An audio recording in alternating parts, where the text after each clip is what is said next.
कभी ऐसा महसूस हुआ है जब तेज हवा चलती है तो डर से रुक के बल खड़े हो जाते हैं। वो जो डर का एहसास है ना, वो कितना रोमांचक होता है। हम सबको थोड़ा डर पसंद है, खासकर जब वो किसी कहानी में छुपा हो। हॉरर स्टोरीज हमें अनजान रास्तों की सैर करवाती हैं। वो हमें अपने डर का सामना करना सिखाती हैं, वो भी अपने बिस्तर में लेटे लेटे।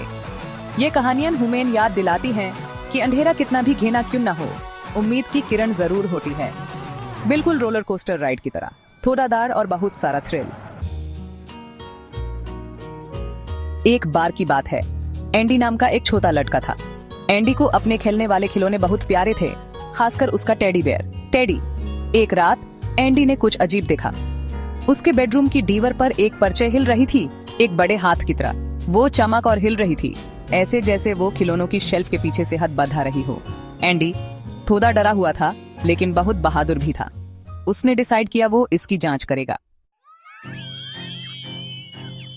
जैसे ही एंडी खिलौनों की शेल्फ के पास पहुंचा, उसने एक हल्की सी आवाज सुनी, टिक टॉक टिक टॉक। ऐसा लग रहा था जैसे कोई फुसफुसा रहा हो। ये आवाज उसकी खिलौने वाली घड़ी से आ रही थी, जिसके ऊपर एक हंसते हुए क्लाउन का चेहरा बना हुआ था। लेकिन आज की रात क्लाउन की पेंटेड स्माइल ऐसे लग रही थी जैसे वो शरारती मुस्कान में बदल गई हो। एंडी का दिल तेज धड़कने लगा। क्या हो सकता है कि उसके खिलौने जिंदा हो गए हों? एक लंबी सांस लेते हुए एंडी ने घड़ी को छूने की कोशिश की। जैसे ही उसकी उंगलियां घड़ी को छुई, व्हिस्परिंग हट बंद हो गई। दीवार पर से पर्चे भी गायब हो गई।